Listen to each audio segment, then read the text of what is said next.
अगर आप भी चाहते हैं कि एसएस फिल्म्स मोतिहारी के ऑडियो वीडियो सबसे पहले आप तक पहुंचे, तो इस चैनल को सब्सक्राइब करें और साथ ही बेल आइकन को दबाना ना भूलें।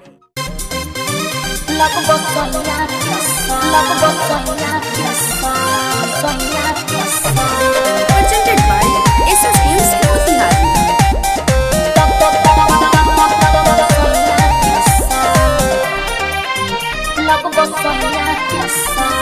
Music by Priyanshu Singh। धइला पप्पा जाता है छन कतारू भगला को जोई से धन कता पारू अब लाइन मत मार यार लगब सैया के साथ।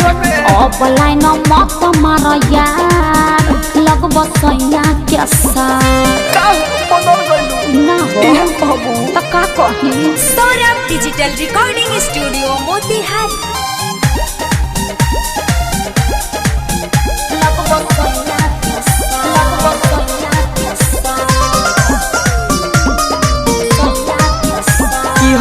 पहिले त पागल रहलू हमरे न प्यार में जब भूल गइलू भतर के कवार में का कही मजबूरी रहे।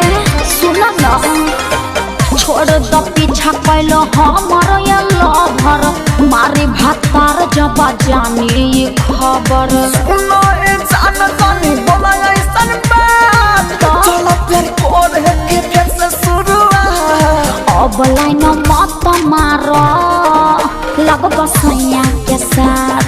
अब लाइन मत मार यार लगब सैया के साथ। सनम की धोखा हो रहा है तो क्या करूं मजबूरी है। सैया के साथ।